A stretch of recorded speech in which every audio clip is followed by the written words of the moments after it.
Esta mesa se llama Estructura del Universo, 3 décadas de descubrimientos, las últimas 3 décadas, ¿no?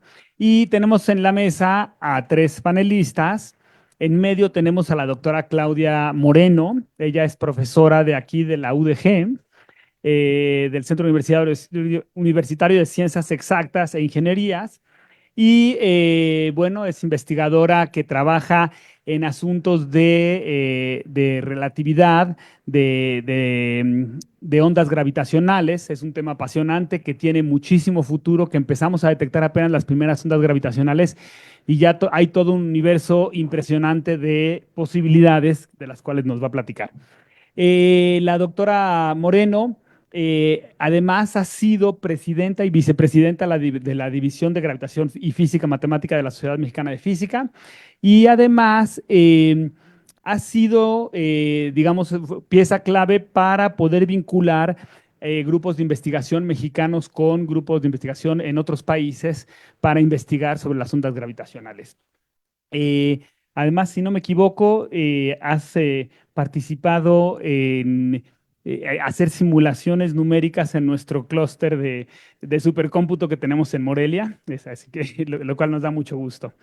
Bueno, Gerardo Vázquez por allá, el doctor Gerardo Vázquez, él estudió en la licenciatura en Puebla, después hizo la maestría y el doctorado en Ciudad de México, en el Instituto de Astronomía, y como resultado de su tesis doctoral, él hizo un programa que fue muy valioso en su momento, porque incorporaba cosas particulares sobre observables que se veían en algunas estrellas, y entonces fue invitado a hacer un postdoctorado en el Instituto del Telescopio Espacial en Baltimore. Y ahí estuvo una buena cantidad de años. Hoy día, bueno, posteriormente después incorporó esas cosas en un programa que se usa hoy muchísimo en diferentes ámbitos de la astronomía. Y es un programa muy usado y muy citado.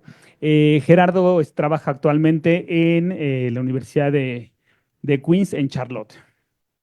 Finalmente, Joel, aquí a mi izquierda, él hizo ¿Dónde estudiaste tu doctorado? No me lo pusiste aquí.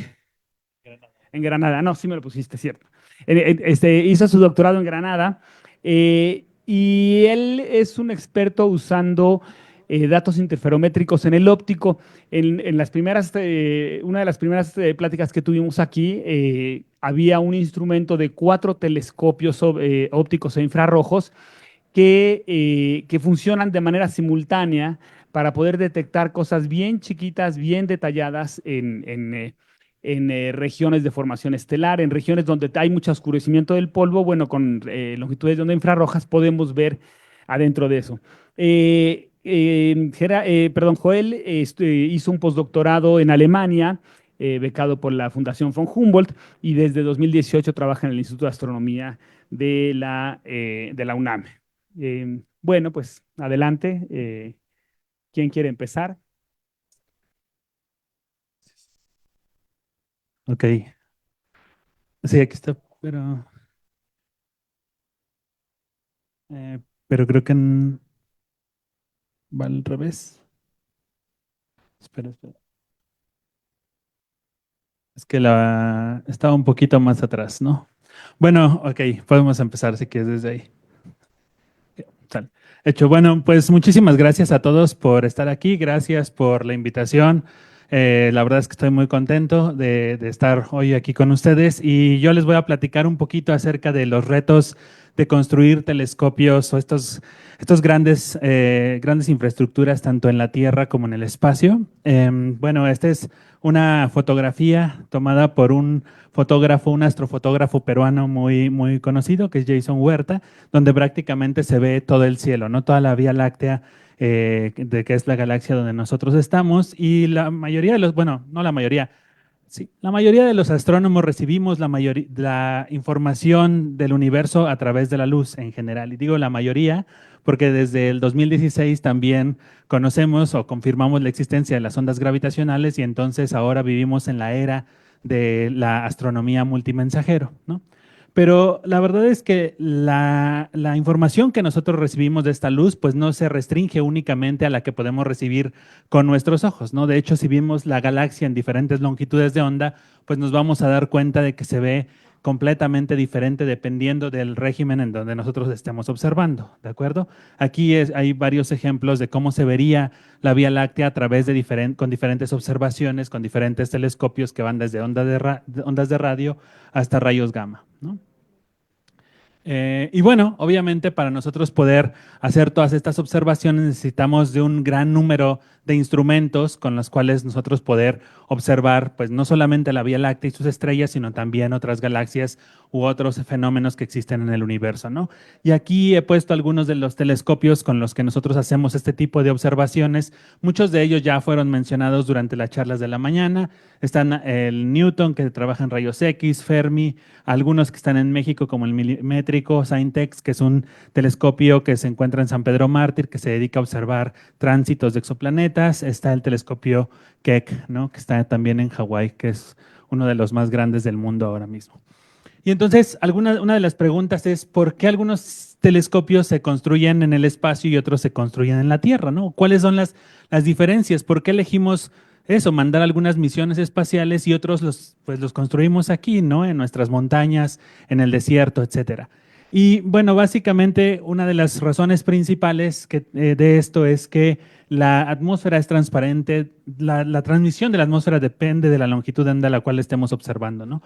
Entonces no es exactamente transparente, igual de transparente a todas las longitudes de onda, lo cual es una buena señal porque si no, no estaríamos tal vez aquí, ¿no? Sin embargo, pues eso nos dificulta observar en ciertas frecuencias, en ciertas longitudes de onda, y por eso es que nosotros tenemos que mandar estas misiones o estos telescopios pues al espacio, y algunos otros los tenemos que construir pues a gran altitud, ¿no? Por ejemplo, ALMA está alrededor de los 4.000 metros de altura sobre el nivel del mar. ALMA es este conjunto de radioantenas que se encuentra en el norte de Chile, que observa en longitudes de onda de milímetros y que nos ha permitido, por ejemplo, estudiar el polvo frío en regiones de formación estelar. Otros telescopios, como por ejemplo los ópticos infrarrojos, típicamente se construyen en la cima de montañas, pues del orden de unos 2.000 metros a unos 2.000 metros, 2.500 metros de altura, como el caso de Paranal, que son estos telescopios del Very Large Telescope Interferometer, que también se encuentran en el norte de Chile, y unos, pues ahí vemos, por ejemplo, Sofía. Sofía era un telescopio en el infrarrojo medio que volaba sobre un avión y entonces iba realizando estas observaciones dentro del avión de la NASA, que a veces estaba estacionado en Frankfurt, en Alemania, de donde despegaba. Y bueno, ¿por qué es importante construir telescopios cada vez más grandes? Si típicamente nos preguntan a los astrónomos, ¿cuál es tu deseo de Navidad? ¿Cuál sería el regalo que tú quieres recibir esta Navidad? Te va a decir un telescopio más grande.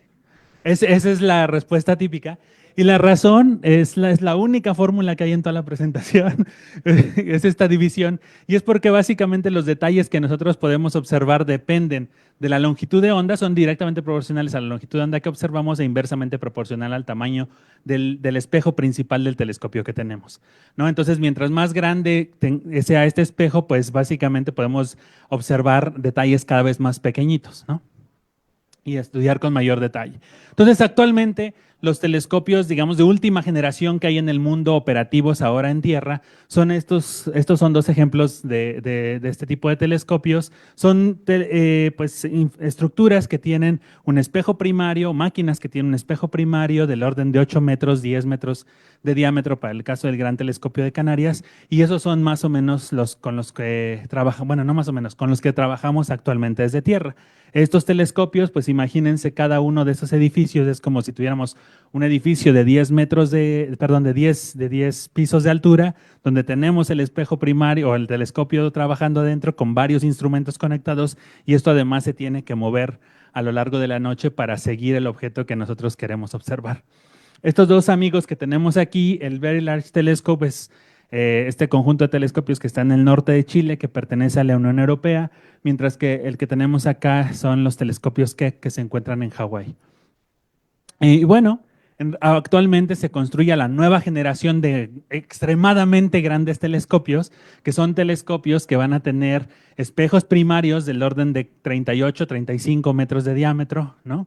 Y que son más o menos estructuras de este tamaño. Ahí puse en comparación, solo para que vean la perspectiva, lo que sería el tamaño del Palacio de Bellas Artes comparado con la estructura del ELT, que es el Extremely Large Telescope, que se encuentra actualmente en construcción y que se espera estará listo para finales de esta década, ¿no? Para que pueda ser utilizado. De hecho, la ESO, que es el Observatorio Europeo Austral, que es el que está encargando de construir este telescopio, nos dice que estará listo para el 2028, más o menos se espera todo que sea para el 2030, pero si ustedes buscan en internet algunas fotografías sobre el LT, pues van a ver algo así, ¿no?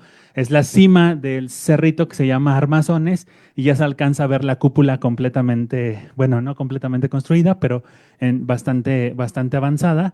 Y bueno, esto también en la mañana se mencionaba que qué tan caro eran construir este tipo de misiones o este tipo de infraestructura.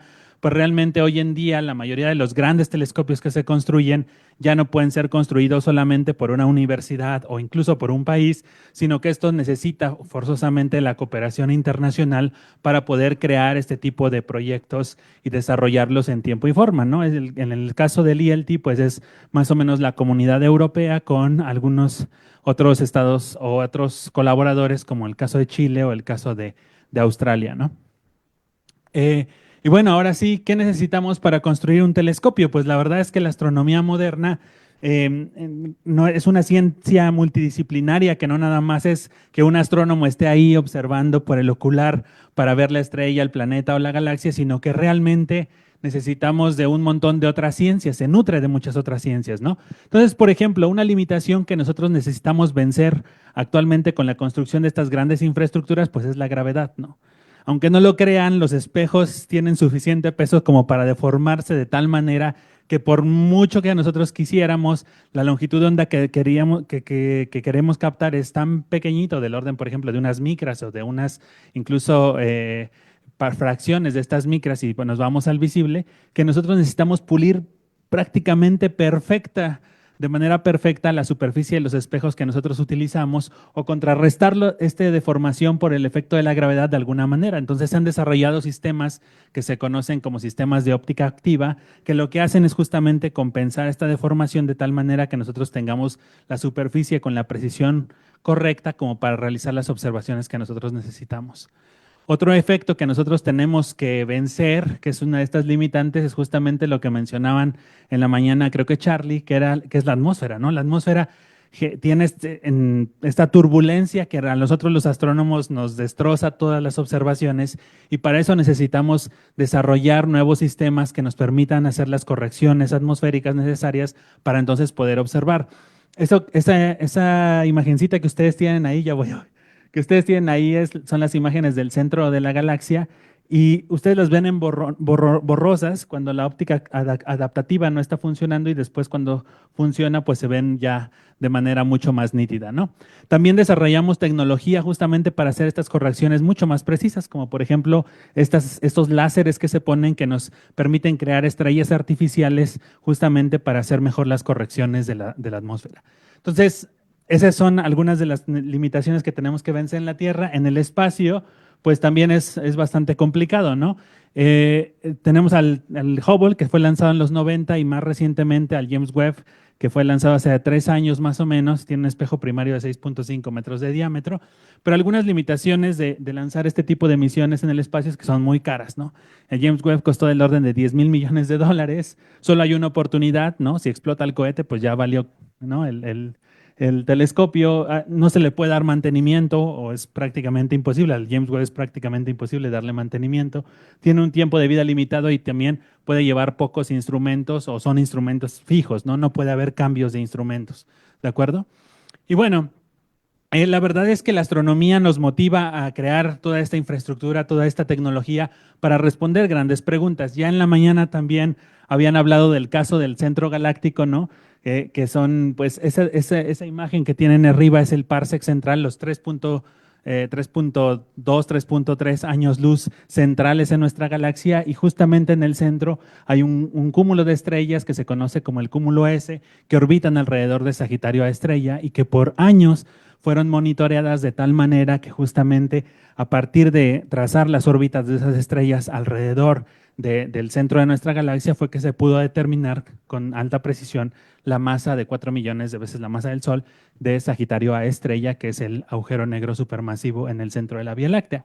Esto ocurrió durante los 90, cuando apenas empezaban a alcanzar estas imágenes ultra precisas con las cámaras infrarrojas en los telescopios de 8 metros, y posteriormente, no hace mucho, hace apenas unos cuantos años, 2017, se pudo comprobar, de hecho, la teoría general de la relatividad en este cúmulo al ver el paso más cercano de la estrella S2 al agujero negro supermasivo. Y bueno, fue la primera vez que se confirmó la validez de la teoría general de la relatividad a una distancia de apenas 120 unidades astronómicas de Sagitario a estrella, ¿no? Y para esto, pues obviamente necesitamos observaciones ultra precisas que solamente se pueden alcanzar con el desarrollo tecnológico del cual les hablaba.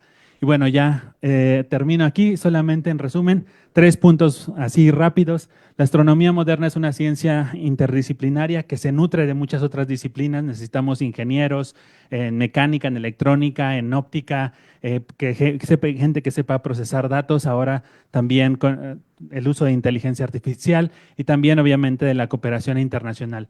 Existen limitaciones tecnológicas que requieren creatividad y obviamente el interés, pues en este caso de todos ustedes, para poder ser resueltas y afrontarlas, ¿no? Y finalmente, la curiosidad humana por aprender más sobre el universo nos empuja justamente a desarrollar tecnología para poder entenderlo. Y con eso terminaría. Gracias.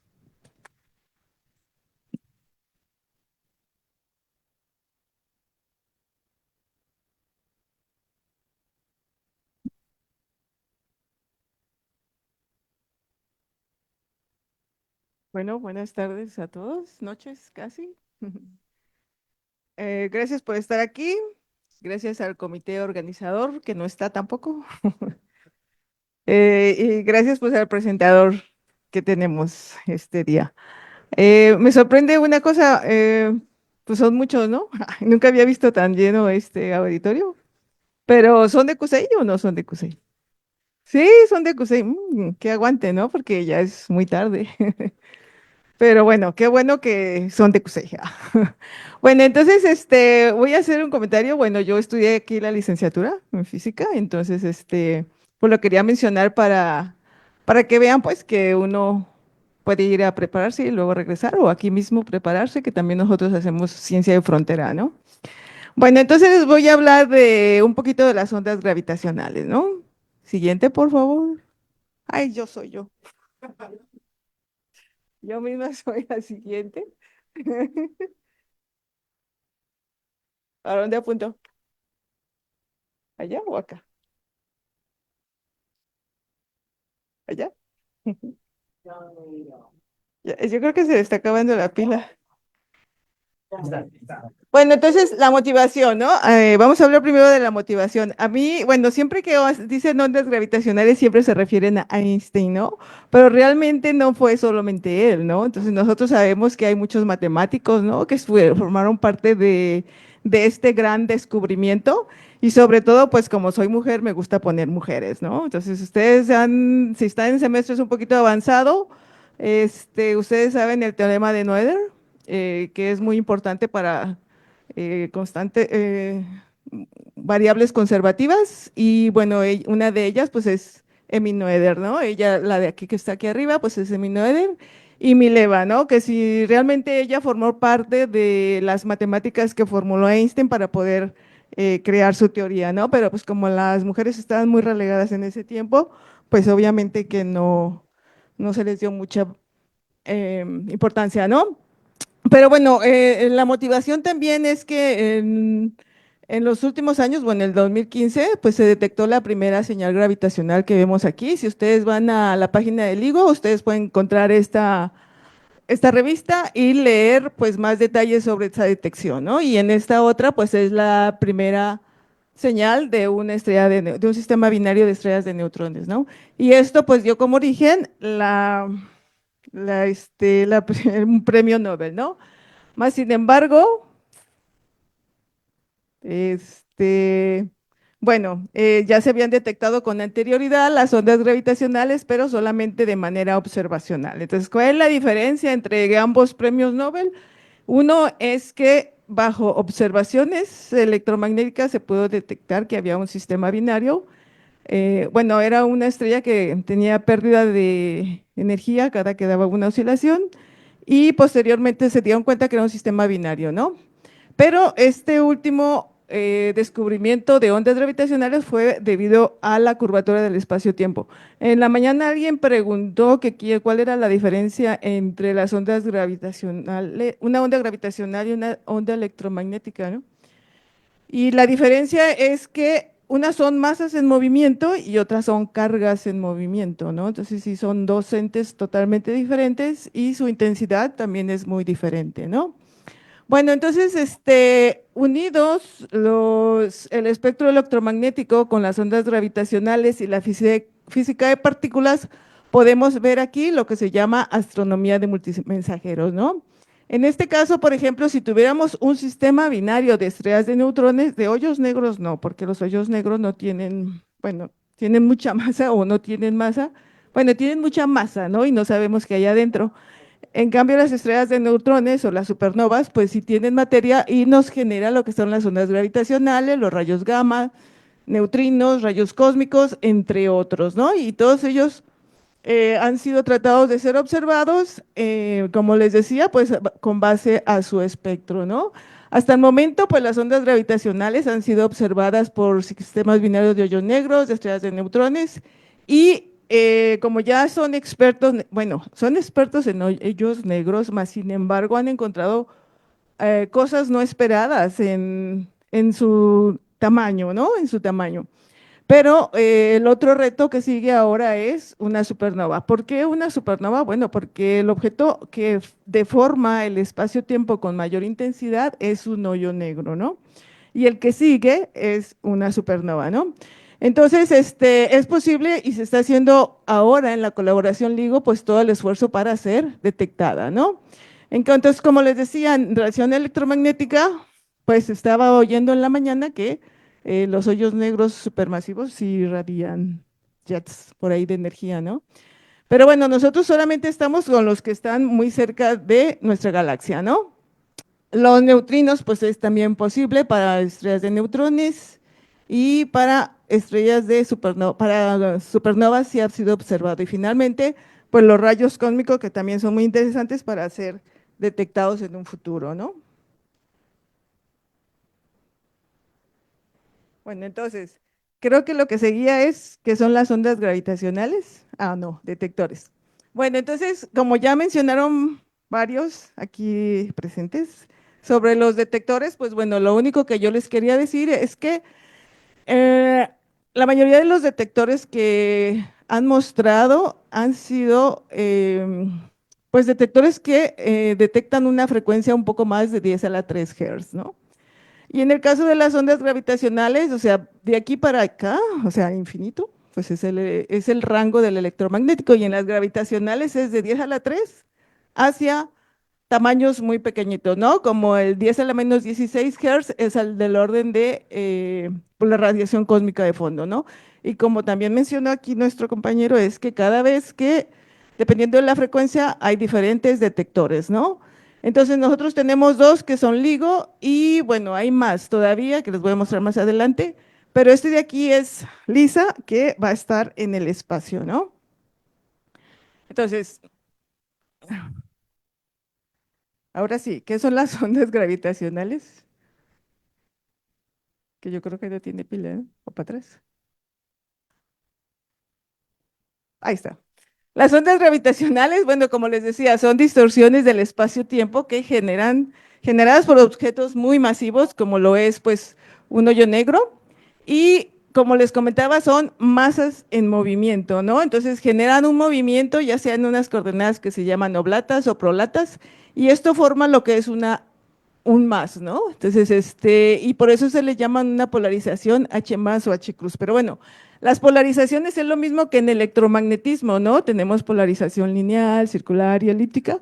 Y es una característica, pues, de cómo se transmiten esas ondas, ¿no? Y en este caso también nosotros tenemos esas características de las ondas gravitacionales. Y no es otra cosa más que resolver la misma ecuación de onda que ustedes conocen en física, ¿no? La simple ecuación de onda. Entonces, una de las cosas que yo le digo a todos los alumnos de licenciatura es que cuando salgan de la licenciatura deben de saber el significado de la ecuación de onda, ¿no? Porque todo fenómeno, pues, se mide energía y esta energía, pues, puede ser, en sus parámetros, pues, los parámetros de un objeto astrofísico pueden ser encontrados, pues, con esta ecuación de onda, ¿no? Aquí, pues, está el primer premio Nobel que les comentaba y que fue dado en 1993, ¿no? Entonces, no es lo mismo tocar que observar. Entonces, esa es la diferencia entre ambos premios Nobel, ¿no? Ya. Bueno, ese es un video, pero creo que no sirve por ahora. Y entonces, bueno, aquí vemos todos los detectores que hay en el mundo, ¿sí?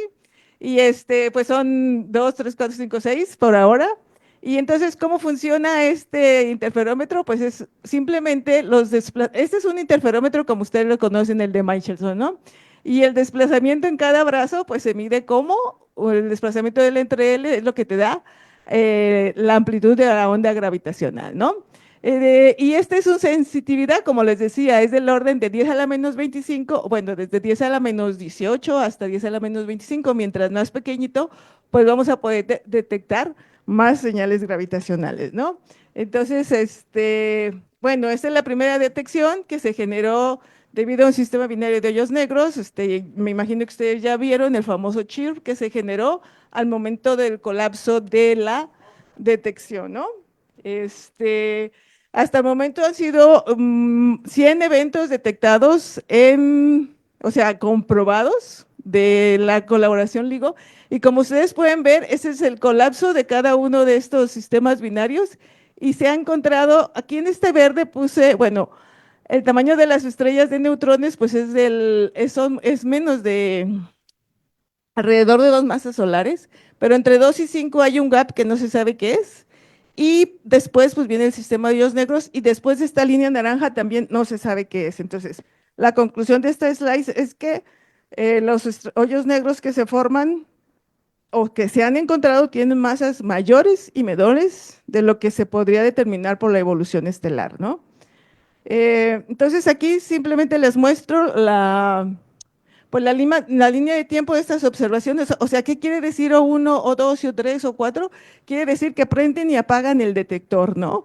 Y bueno, esto es para hacerle mejoras tecnológicas, y estos son todos los telescopios que van a ser construidos a futuro, ¿no? Como son el Cosmic Explorer, el Einstein Telescope, el LIGO India, y la diferencia es que van a ser interferómetros más sensibles con brazos más largos, ¿no? Como decía también aquí nuestro compañero, pues mientras más grande, pues mejor detección, ¿no? Entonces, como les decía, pues el próximo reto es la supernova, y esto es porque emiten pues todas las señales que les dije anteriormente. Y bueno, entonces les quería platicar algo, pero ya no les voy a platicar nada, solamente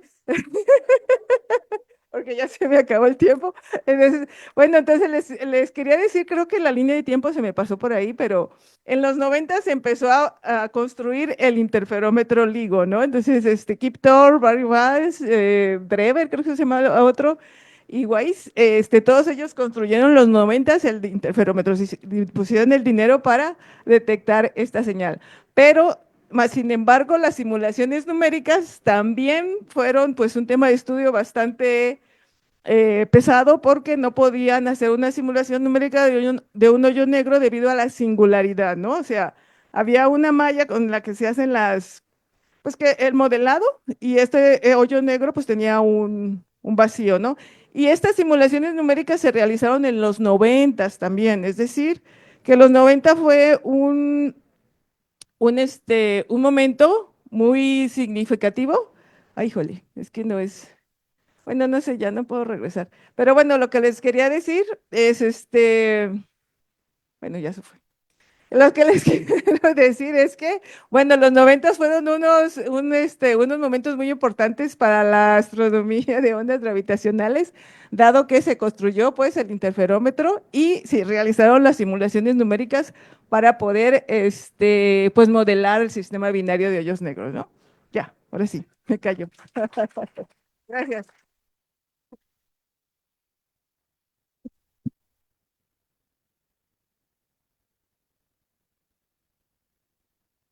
Bueno, ok,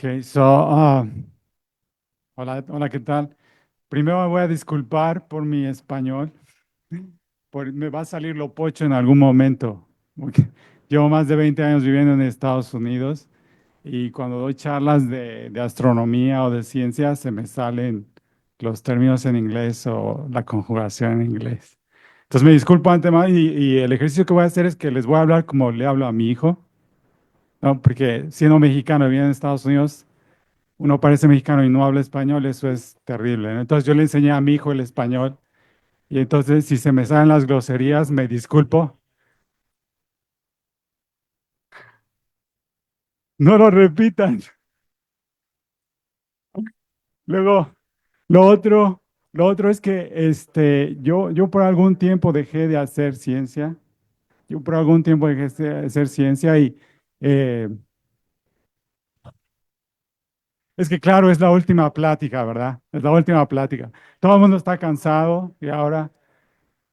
lo otro que quería decir es que estoy muy impresionado por el nivel de ciencia de mis colegas. Mis colegas hace más de 25 años éramos tan jóvenes.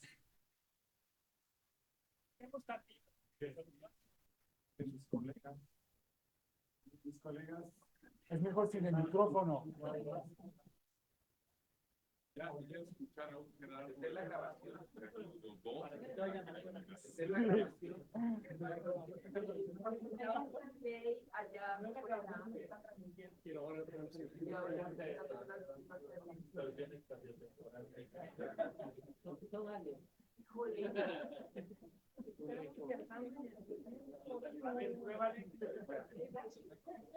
¿Ya está listo? ¿Ya está? Ok. Bueno, lo que iba yo a decir es que estoy impresionado por el nivel científico de mis colegas. Y algo que nadie ha mencionado es que en 1997 vino un cometa, el cometa Yakutake, ¿no? Yakutake.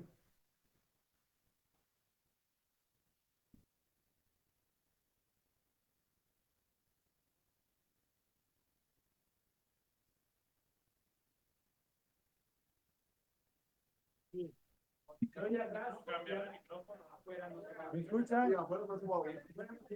A ver.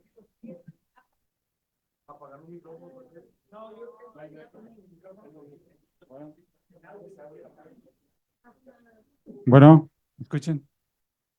¿A repetición? No. Bueno, continuando. En 1997 vino el cometa Yakutake y entre todos los que estamos aquí, la mayoría, organizamos un super evento en el Centro Cultural Universitario. Yo y Javier anduvimos pidiendo permiso para que nos dejaran hacer el evento y ya se fueron las autoridades de entonces. No nos dejaron hacerlo y por eso se fueron. Y entonces fue iniciativa de los estudiantes hacer el evento que al final vino como 5,000 personas. Entonces, me impresiona desde entonces tener la iniciativa de hacer cosas, ¿no? Bueno, para empezar ya esto, porque ya están cansados todos. Entonces, tengan cuidado porque mi viejo yo puede estar por ahí. ¿Ok? Bueno, en fin, empecemos. Ah, esta es la segunda. Pueden regresar a la otra diapositiva. Ah, sí, sí.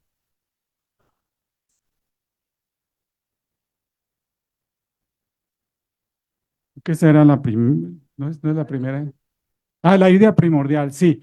La idea primordial, todo empieza porque somos seres humanos y la primera cosa que quiero hacer es preguntarles si ustedes pudieran viajar en el tiempo, ¿a dónde irían? Nada más le voy a preguntar a dos personas. A ver, tú, hermanita, o al pasado, solo una persona o una opinión de ustedes, ¿a dónde irían si pudieran viajar en el tiempo? ¿A dónde irían? A la época de la revolución. A la época de la revolución. ¿Alguien más? ¿Alguien más? A la época de los dinosaurios, se han dicho, ¿no? Bueno, les digo esto porque, de hecho, la motivación de la máquina del tiempo ya se borró. Ah, es que volví atrás, lo siento. La máquina del tiempo nace de dos sentimientos muy profundos que son humanos. Uno es el arrepentimiento y el otro es la frustración. Todos tenemos algo que decimos, ay, no, el woulda, coulda, shoulda en inglés, ¿no? Debí haber hecho esto y no lo hice y cosas así. Y la frustración es porque quiero saber si me va a ir bien en el futuro, ¿no? O si voy a llegar al futuro. Entonces, esa es la motivación general. Luego, les voy a decir, ah, hay barreras físicas y ese es el problema. Yo les voy a explicar las barreras físicas. Una de las más importantes, ustedes las aprenden en la carrera de física. Y, antes, nunca estamos en el mismo lugar en espacio y en tiempo. Y les voy a explicar por qué. Aunque nosotros estamos en la Tierra, ¿no? La Tierra va alrededor del Sol. Luego el Sol viaja alrededor de la galaxia. Y luego la galaxia está en expansión desde el nacimiento del universo. Entonces, nunca estamos en el mismo lugar. Aunque regresamos a nuestra casa, ¿no? Ya no está en el mismo lugar en el espacio ni en el tiempo. ¿Ok? Entonces, pensando en la máquina del tiempo, queremos regresar a ambos, al espacio y al tiempo, y eso es algo que en este momento es difícil. Uno de los conceptos que tenemos en contra es el concepto de entropía. Y para manejar el concepto de entropía puse este plato porque es muy fácil romper un plato, pero volverlo a hacer necesita que pongamos energía. Necesitamos poner energía para rehacer el plato. Ahora, pensemos en nuestro sol. Nuestro sol es la fuente de energía y en algún momento se va a acabar. Volver a llenar el sol de energía es un proceso irreversible, como lo es el plato. Para recuperar el plato hay que poner energía y volverlo a hacer. Eso es un problema para la máquina del tiempo. Ahora, la ecuación de Einstein, esta es otra ecuación que vamos a poner en la presentación, pero no se preocupen. Yo la escribí de esa forma porque el problema es este. Hoy en día solo tenemos evidencia del proceso inverso de la ecuación. Por eso es la que está abajo. El proceso de crear energía de la masa variable que conocemos, se produce energía. Y ahora se ponen a pensar, ¿cuál es la energía pura? La energía pura que conocemos son los fotones, la luz. Esa es la energía pura. Pero el proceso irreversible es crear materia de los fotones. Ahora, hay artículos recientemente publicados que predicen que en colisiones de partículas hay fotones que forman pares, pero necesita un catalizador. Puede ser otro átomo, pueden ser protones, y entonces forma un pares de partículas. Pero en el universo natural no hay fotones tocando que produzcan materia. Y esto me recuerda mi tiempo en el INAOE, cuando estaba haciendo la maestría, estaba yo tomando una clase y un colega que también vive en el INAOE, se llama Raúl Mújica, estábamos tomando una clase y entonces de repente nuestro profesor, que no voy a mencionar su nombre porque eso sería vergonzoso, empezó a interaccionar fotones. Y entonces yo me di cuenta, le dije a Raúl, le dije, oye, está haciendo interaccionar fotones, que en ese momento no era posible, matemáticamente no era posible. Pero hoy día hay experimentos que sugieren que los fotones pueden interaccionar y crear materia. Ahora, ¿por qué les estoy diciendo esto? Porque alguna de las teorías para volver al tiempo o regresar al tiempo es la teletransportación. Todo el mundo vio Viaje a las Estrellas de mis colegas, ¿verdad? A lo mejor ustedes no conocen Star Trek. Star Trek, ¿right? Eso es inmortal, ¿verdad? Exacto, muy bien, chicos. Exacto. Entonces, uno de los deseos de la máquina del tiempo es convertirnos completamente en energía y luego transportarnos en el tiempo y en el espacio y aparecer otra vez como somos. Una vez más, chicos, para marcar cada fotón de dónde proviene. Para empezar, eso es muy difícil y luego hay que ponerle energía. Hay que ponerle energía otra vez, ¿ok? Por eso es que le estoy diciendo acerca de la ecuación de Einstein. Solo hay evidencia en nuestro universo del proceso de convertir masa en fotones. El proceso inverso no lo hemos visto. Hay una sugerencia de que existe, pero siempre existe un catalizador, siempre hay otra partícula que produce el par, ¿ok? Es un par de es electrón y positrón. Ok, no, ahora hablemos, ¿oyeron que me salió el now? Bueno, ahora, el problema es que Einstein, cuando empezó a hablar de su teoría, dijo, bueno, ¿cómo les enseño a esta bola de burócratas que lo que les estoy diciendo es importante? Entonces agarró y dijo, bueno, voy a usar ejemplos con gente para que me entiendan, ¿no? Entonces, eso fue un problema porque le hizo creer a la gente que podemos experimentar los principios de relatividad, ¿no? Y eso no ocurre para nosotros. Solo ocurre para las partículas elementales.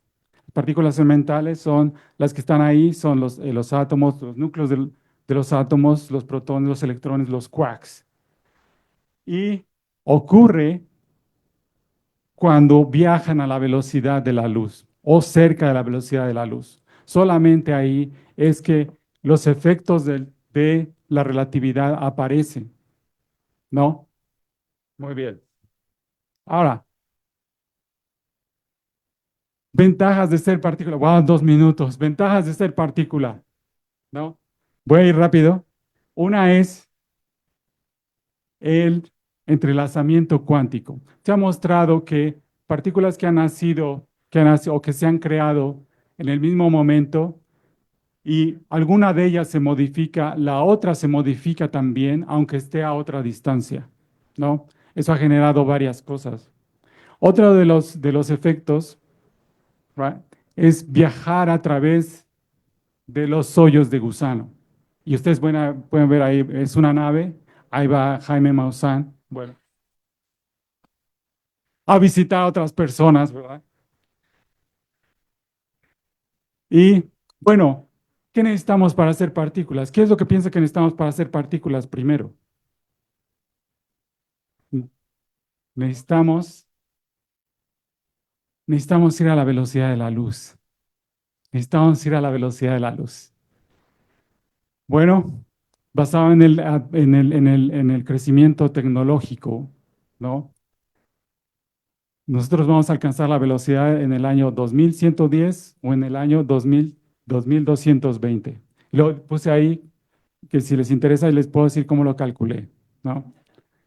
Pero esa es una predicción, es posible. Y ustedes lo pueden notar, o sea, hemos alcanzado velocidades como para salir de la Tierra en muy poco tiempo, ¿no? La idea es que es un crecimiento exponencial y basado en eso es que podemos calcular cuándo vamos a alcanzarlo. Pero hay un problema. La triste realidad es que ni siquiera a la velocidad de la luz podemos experimentar lo que experimenta una partícula, ¿no? ¿Cuál es el problema?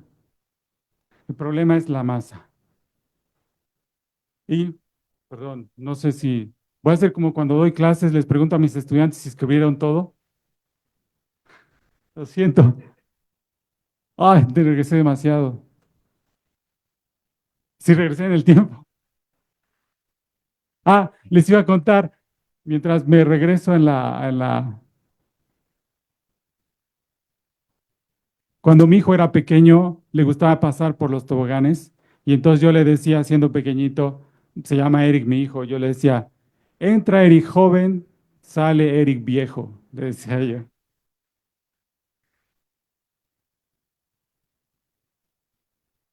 Sí, el problema es la masa, el problema es la masa, ¿verdad? Necesitamos una masa súper pequeña para experimentar el comportamiento de partícula, que es como una onda, ¿no?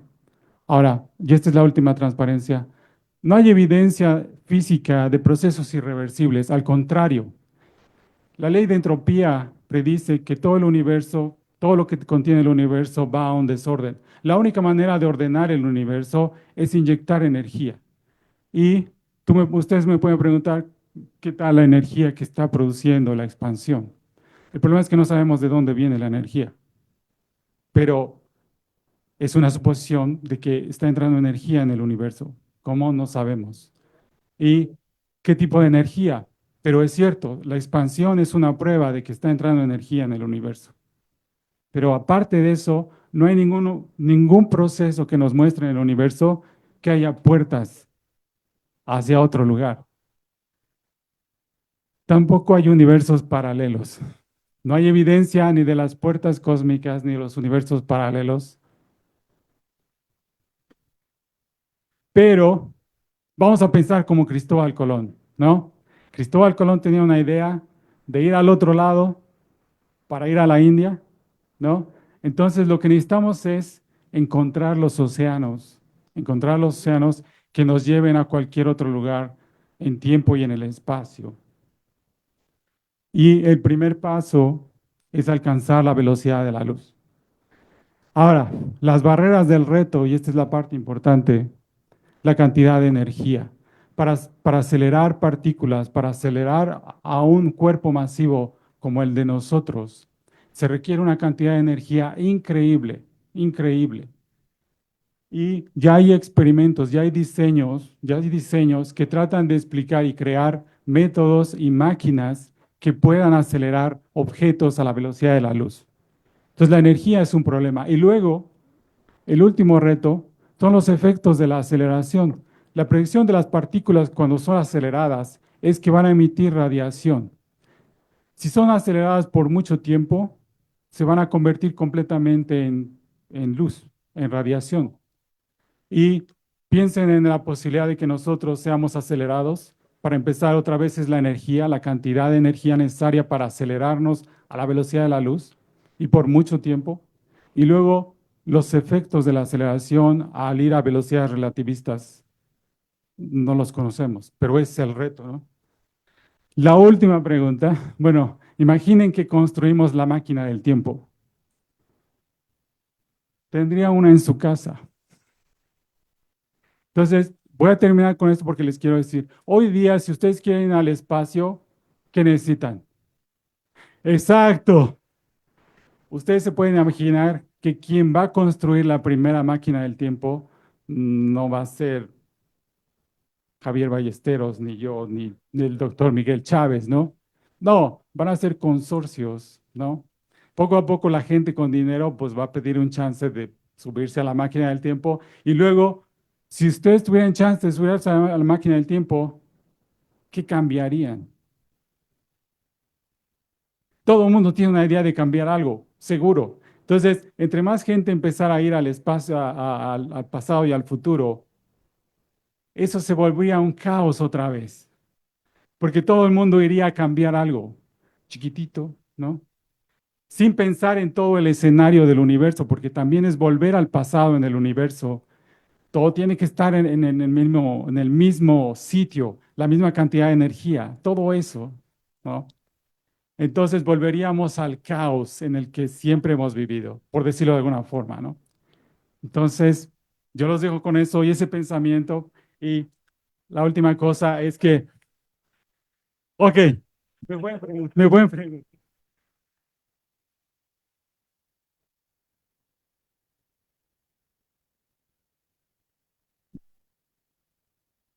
Bueno, preguntas. Me ve nomás ya. Hay varias por ahí. Ok, bueno, quisiera platicarles un poquito, muy rápidamente, acerca de toda esta idea sobre las máquinas del tiempo y las posibilidades de viajar a otros lugares del universo. Y bueno, supongo que muchos de aquí habrán escuchado esta posibilidad de, en vez de viajar por el espacio, que sea el espacio el que se mueva a través de nosotros. Y esto es un trabajo de un doctor mexicano llamado Miguel Alcubierre, el cual plantea un dispositivo de distorsión warp, el cual matemáticamente propone una idea en la que hace que el espacio se contraiga justo enfrente y volver a expandirlo detrás nuestra, siendo esta una posibilidad para poder viajar, entre comillas, en el espacio, inclusive a velocidades mucho más altas que la luz. Pero claro, para poder solucionar este problema se necesitan unas cosas que no hemos observado hasta el momento, que la matemática no nos dice que sea imposible, pero es que nunca se ha visto. Por ejemplo, la antigravedad, o que necesitamos cantidades de energía tan increíbles que nos sería prácticamente imposible conseguirlas. Pero estoy comentando todo esto porque sí me gustaría aportar un pequeño granito de arena a toda esta idea. Y pues ahora sí que las ideas de todos nosotros pueden fluir y aunque puedan parecer muy locas, creo que puede ser posible. Yo pienso que de verdad en un futuro podríamos llegar a cualquier lugar en el espacio y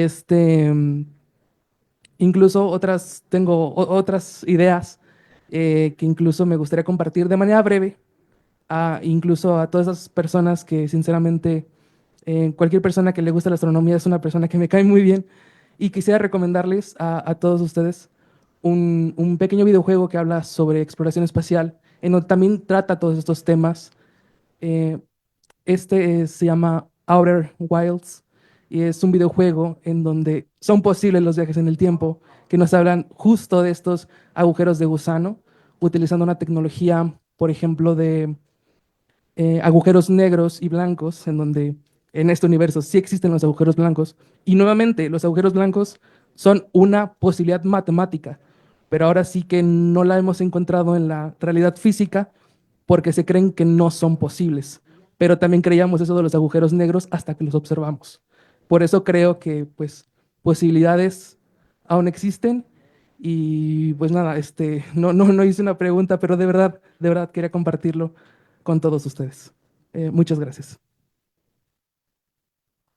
Bueno, nada más que, bueno, sí es cierto, pues lo que dijo el compañero, solamente que, pues sí, hay una matemática que de fondo mm, mm, que predice que existe, este, pues hay posibilidades de encontrar hoyos de gusano o o alguien que viaje más rápido algo que viaje más rápido de la luz.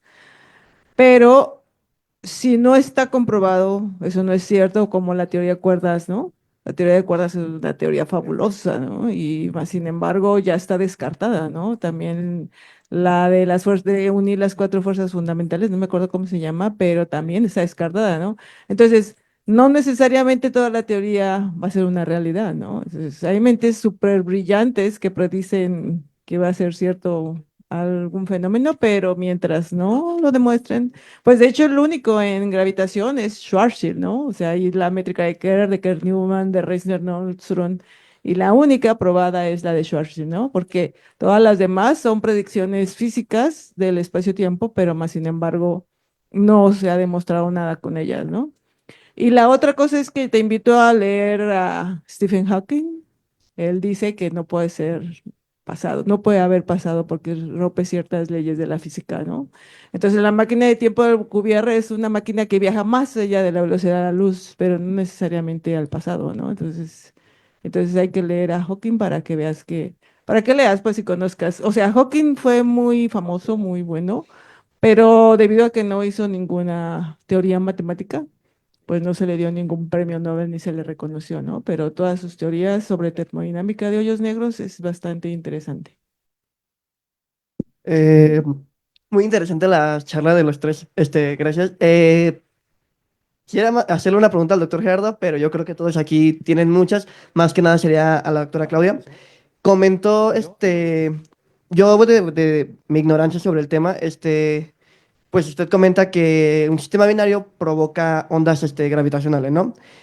¿Esto de cierta manera afecta temas como el espacio-tiempo? Y si es así, suponiendo que tuviéramos un sistema binario relativamente cerca de nuestro planeta, ¿cómo sería, cómo lo percibiríamos nosotros?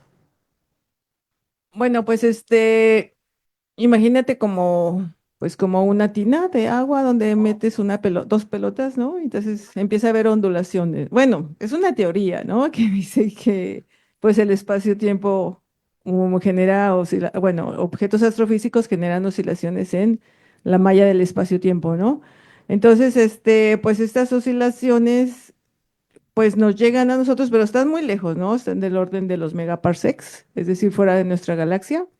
Pero la otra cosa que les decía, que no alcancé a explicarles en el diagrama, es que son muy pequeñitas, ¿no? Mucho más pequeñitas que el átomo, ¿no? O sea, son del orden de 10 a la menos 21. Entonces, ahorita nos están radiando ondas gravitacionales, ¿no? Y más, sin embargo, también tenía por ahí unos dibujitos que se movían y se ensanchaban y se acortaban, pero no lo sentimos. O sea, de hecho, nosotros pudiéramos estar moviéndonos a la par con la onda gravitacional y por eso no lo vemos, ¿no? Entonces, realmente la onda gravitacional, bueno, la diferencia que tiene entre la electromagnética y la gravitacional es que, por ejemplo, cuando ustedes una señal, por ejemplo, un satélite y choca con basura espacial, ya no nos llega la señal, porque choca y se va, ¿no?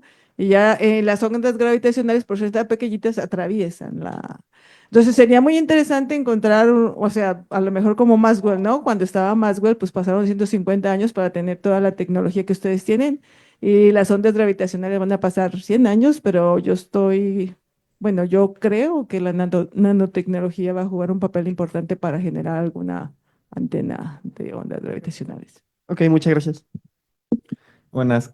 También una pregunta también para la... ¿Era yo, no? Ah, ok. Una pregunta también para la doctora Moreno. No recuerdo si fue en el 2015, 2017, cuando fue la confirmación de las ondas gravitacionales, que se decía que en la colisión fueron tres masas solares las que fueron emitidas en forma de ondas gravitacionales.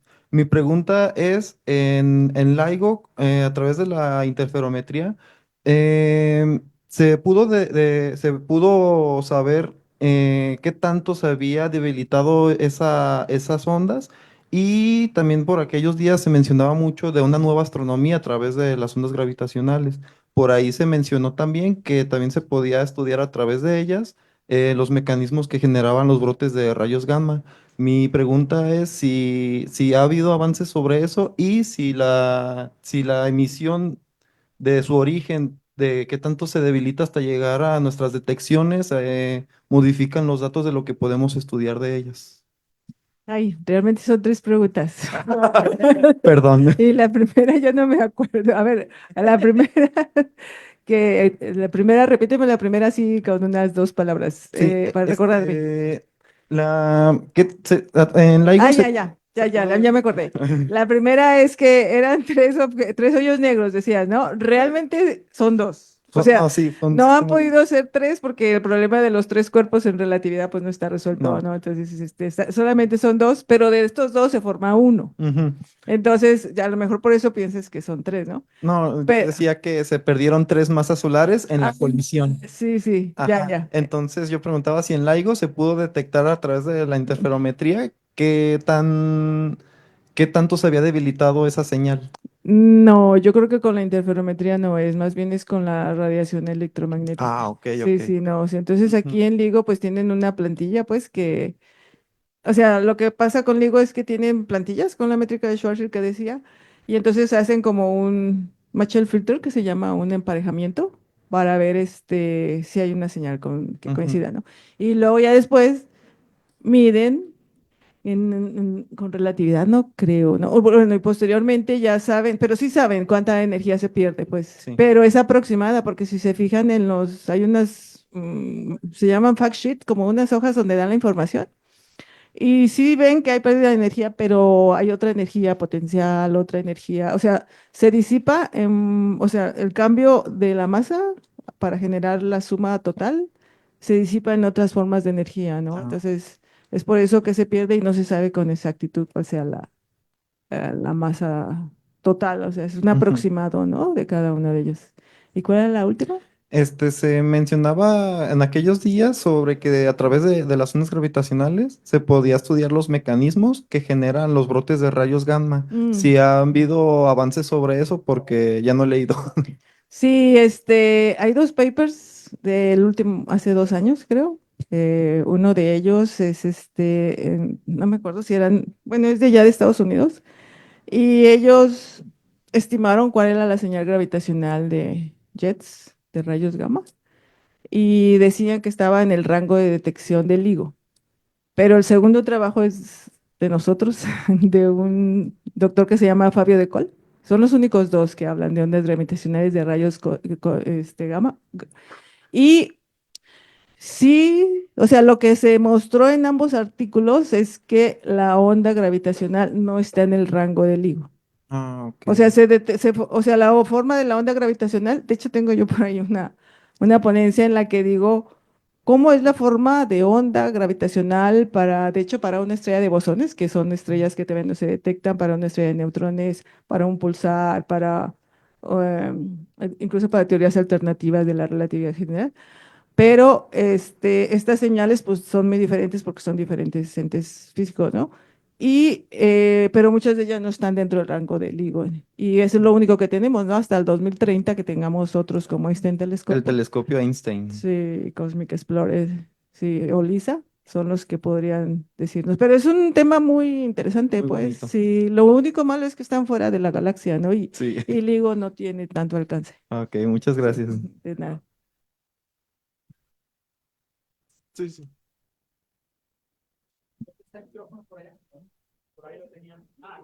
Era yo.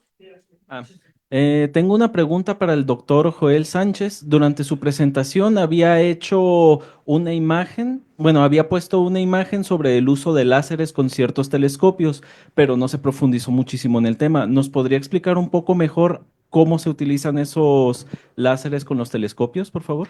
Sí, como te decía, una de las principales limitaciones que tenemos con los telescopios en tierra para alcanzar el límite de difracción, es decir, el máximo nivel de precisión para observar, ¿no? La máxima resolución, es justamente la atmósfera. Entonces, la turbulencia de la atmósfera afecta significativamente las observaciones que nosotros podemos realizar. Existen sistemas que se llaman sistemas de óptica adaptativa que lo que hacen es que miden en tiempo real las distorsiones que se generan en la atmósfera a través es un circuito cerrado donde hay un espejo deformable. Este espejo deformable toma de cuenta que el conjugado de las distorsiones que está midiendo y entonces aplana el frente de onda de la luz que recibimos y eso es lo que pasa directamente al telescopio, ¿no? Y de esta manera podemos corregir esas distorsiones. Para que ese sistema funcione necesitas de una estrella guía. ¿Ok? Esta estrella guía es la que básicamente te sirve como referencia para ver si tu corrección es buena o no es buena. Pero muchas veces esta estrella guía no la encuentras en el campo donde tú estás observando o está muy alejada del objeto que tú estás queriendo estudiar. Entonces, mientras más te alejas, pues estás viendo una parte diferente de la atmósfera completamente, ¿no? Entonces, eso también te afecta a la corrección final. Una manera de solucionar este problema es creando una estrella artificial y para eso se utilizan estas estrellas láseres. Ajá. Entonces, esta estrella láser va a ser tu estrella guía para tu sistema de óptica adaptativa. Ahí vas a corregir la distorsión atmosférica y ahora sí ya vas a poder observar con el límite máximo de tu telescopio, de resolución de tu telescopio. Sí, una pregunta para el doctor Gerardo. ¿Cómo hizo el cálculo?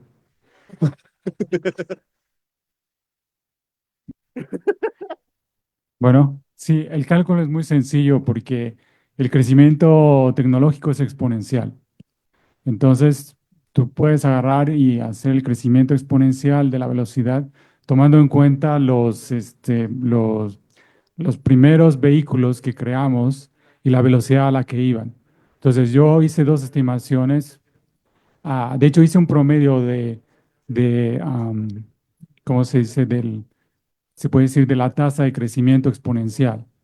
Entonces, encuentras la tasa de crecimiento exponencial y yo calculé el promedio, hice de 3 cálculos, tomé en cuenta la velocidad del primer auto, la velocidad del primer avión, la velocidad de escape de la Tierra del primer Apolo. Y con esas estimaciones, como es exponencial, puedes calcular la tasa de crecimiento y luego encontrar el año en el que vas a alcanzar la velocidad de la luz. Ese es un ejercicio muy... Y lo tengo en mi libro. Por cierto, iba yo a decir algo acerca de la energía, que una manera de hacer que haya más energía, bueno, no más energía, sino necesitamos más energía si queremos llegar a la velocidad de la luz. Entonces, ah, últimamente hay 3 compañías en el mundo que están tratando de crear fusión. Fusión es el mecanismo de energía en el Sol y esa es la más eficiente. Y uno de los retos es tener más energía para propulsar vehículos a alta velocidad. Ese es uno de los campos que yo recomiendo a la gente joven como ustedes de hacer investigación para poder tener la energía suficiente para, para impulsar estos vehículos, ¿no? Sí. Ya lo mando, puedo preguntar una cosa rápida. Bueno, Ay, ya, para la doctora Claudia, tengo entendido que con los telescopios de ondas gravitacionales que tenemos, Virgo, Cagram, LIGO, este, se- tenemos intención de, ¿qué? A ver, de descubrir cosas que pueden ver más allá de lo que ven los telescopios actuales, de encontrar las ondas gravitacionales primordiales, ver cosas más cerca del inicio del universo. Pero con los nuevos telescopios que se van a crear, Einstein, LISA, los telescopios estos que se hacen en el espacio, ¿cree que estemos más cerca de encontrar todo esto que se anda buscando o que todavía falta mucho por recorrer? No se dice telescopio, se dicen detectores interferométricos, ¿no? Porque, pues aquí me corregirán, pero sí, es diferente, ¿no? Pero bueno, solamente para, para comentario, ¿no? Pero yo creo que van a la par. De hecho, o sea, tanto los de ondas gravitacionales como los electromagnéticos, de hecho, la física de neutrinos es todavía más potente, pues, para tratar de detectar señales de la radiación cósmica de fondo o de inflación, ¿no? De hecho, pues la tecnología va más allá, más adelante que la teoría, ¿no? Entonces, no, yo creo que todos son importantes, no solo las ondas gravitacionales. De hecho, pensaría que las ondas gravitacionales es un poquito más difícil porque no podemos medir señales muy lejanas por la sensitividad de los detectores, ¿no? Entonces, pues sí, ¿no? O sea, hay muchas cosas, por eso se llama astronomía de multimensajeros, ¿no? Para ver a la par toda la física de un objeto astrofísico y la idea es que si alguien encuentra algo en el espectro electromagnético, les diga a los de neutrinos y a los de gravitacional que enfoquen para analizar y ver si las propiedades son las o las que caracterizan ese objeto en particular, ¿no? Entonces, y al revés, ¿no? Si se detecta una onda gravitacional, pero es más difícil, ¿no? Porque la electromagnética, pues es más, para una onda gravitacional tienes que buscarla en los datos, ¿no? Es un poquito más complicado. Pero no, o sea, todas son importantes, las ondas gravitacionales como las electromagnéticas. El dibujito que puse ahí, ¿no? Entonces, todas ellas se complementan y por eso se llama astronomía de multimensajeros. Muchas gracias. De nada.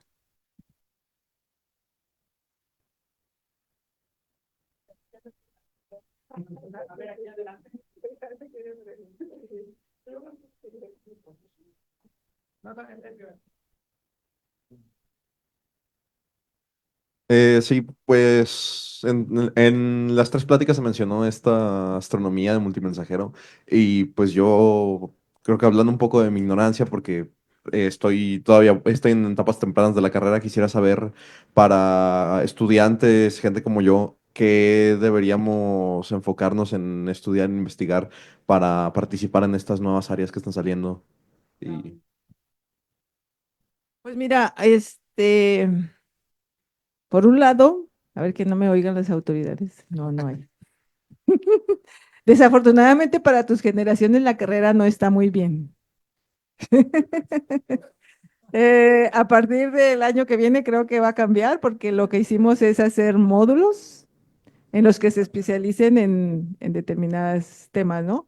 Pero yo, o sea, en base a mi experiencia, definitivamente es evolución estelar, que es una de ellas, porque aprendes mucho del fenómeno físico que quieres investigar, y pues relatividad general, ¿no? O sea, geometría diferencial es bonito, es interesante, pero ya cuando haces el estudio, o sea, geometría diferencial es solamente como para los tensores, entender todo el formalismo de las ecuaciones de Einstein.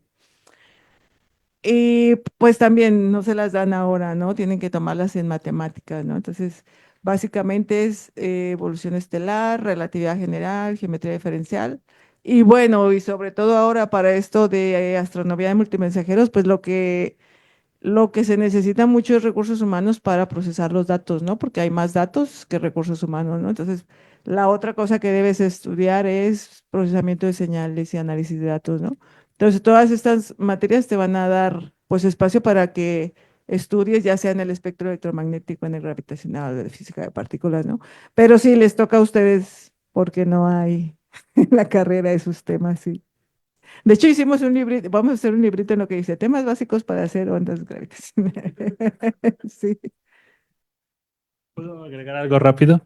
Perdón. En cuanto a lo que preguntaba aquí el compañero, pues una de las técnicas que sí es cierto que está, pues no voy a decir muy de moda porque en realidad, por ejemplo, en ondas de radio se desarrolló desde los 60, pero creo que estudiar o aprender interferometría es muy, o será muy, muy práctico para la astronomía del futuro, ¿sabes?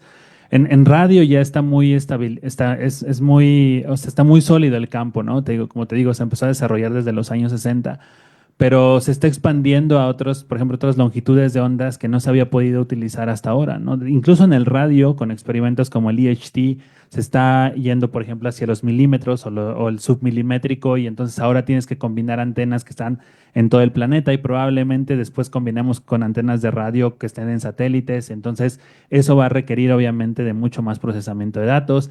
Hay proyectos mucho más nuevos como el SKA, que es Square Kilometer Array, que es un arreglo de 1 kilómetro cuadrado, como su nombre lo indica, de radioantenas, que va a ser muy fructífero para el futuro próximo de la astronomía en radio. También viene, por ejemplo, el Next Generation VLA, que es la expansión del VLA, que incluso se plantea poner ciertas antenas dentro de México. En el caso del óptico infrarrojo, pues están desarrollando nuevos interferómetros, como por ejemplo Gravity Plus. Para el VLTI hay algunos proyectos para desarrollar, por ejemplo, nuevos interferómetros con el LBT, que es este Large Binocular Telescope del que hablaban en la tarde. Justo esta semana salió un anuncio de que hay un grupo, por ejemplo, en España que intenta crear interferómetros de intensidad con los telescopios de La Palma, que incluyen el Gran Telescopio de Canarias, el William Herschel, el NOT, etcétera, ¿no? Entonces, creo que es una técnica que es el futuro de la alta resolución en muchas longitudes de onda, no solamente en el radio. Y pues bueno, aunque el principio es el mismo, aunque la construcción del instrumento es diferente, pero también obviamente para la detección de ondas gravitacionales, ¿no? Algo así de lo que habló él es el nanógrafo. Sí, también para ondas gravitacionales. Sí. Joel, ¿por qué no funcionó tan bien la interferometría óptica con los VLTs y con los Keck? Como no también. Bueno, realmente no han funcionado los 4 VLTs. Funcionan desde hace como 10 años, los 4. ¿Pero usando interferometría? Sí. Ah, ok. Sí, ¿Y los, sí. y los Keck también? No, Keck solo son 2. Los VLTI funcionan. La primera vez que se combinaron 4 telescopios fue con Pioneer, es un instrumento que trabaja en 1.6 micras. Y era un instrumento muy sencillito, que en realidad solamente tenía 3 canales espectrales, pero sí se podían combinar los 4. Y Gravity se puso en 2016 justamente para observar el periastron de la estrella S2. Entonces Gravity sí combina los cuatro telescopios. Ahora, en la interferometría en el óptico infrarrojo es considerablemente más difícil que el radio porque se mueve en un régimen completamente diferente. Si tú calculas el Mean Occupation Number en radio para un tiempo de coherencia estimado de unos cuantos minutos y una temperatura que tú quieras observar del polvo de unos cuantos grados Kelvin, te va a dar que tú puedes observar varios cientos o miles de fotones en este tiempo de coherencia. En el infrarrojo no es así, en el infrarrojo te mueves en un régimen que se conoce como Star Photon Regime, que es como si no tuvieras prácticamente fotones, donde el ruido es más o menos del tamaño de la señal que tú estás observando. Entonces es mucho más difícil combinar la luz y además no se pueden utilizar detectores, por esa razón no se pueden utilizar detectores heterodinos en el infrarrojo, que sí ocurre en el radio. Entonces nosotros no podemos amplificar la señal y básicamente nosotros lo que hacemos es interferir la luz así como en el interferómetro de Michelson típico, ¿no? Contando fotones básicamente. Lo que se intenta es que se pierda el número mínimo de fotones justamente en la interferencia.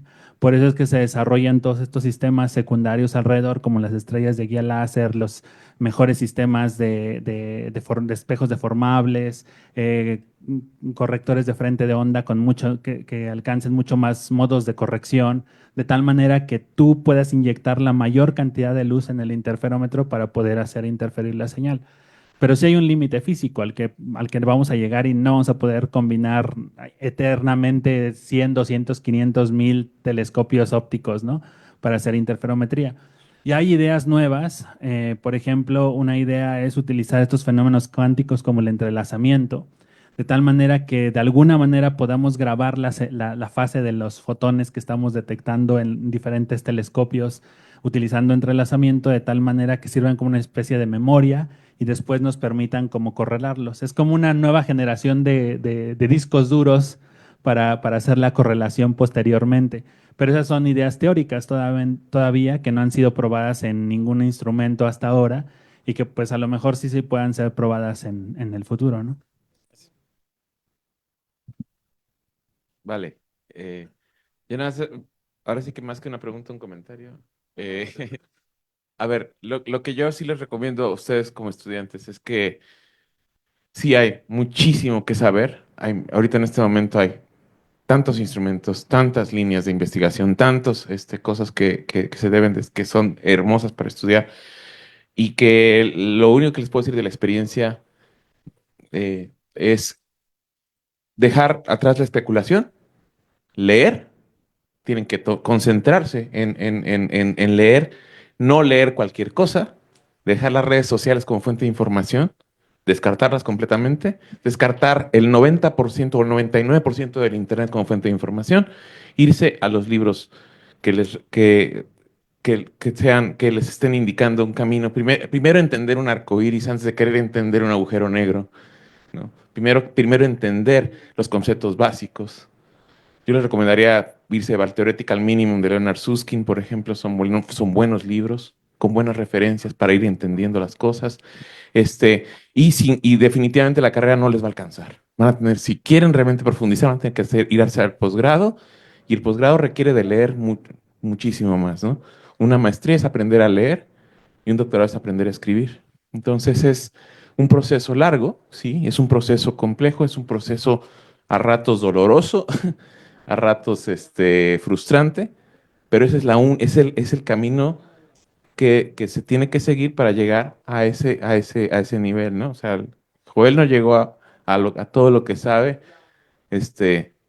leyendo las cosas en el internet, ¿no? Fue a través de un proceso muy complejo. Entonces, no les recomiendo es eso, descarten todo lo que es la especulación y las cosas que escuchan que no están bien fundamentadas y profundicen. Váyanse al fondo. Esa es la manera de entender las cosas, ¿no? Y no toma un día, no se aprende en una hora, ¿no? Toma un buen tiempo. Tengan paciencia.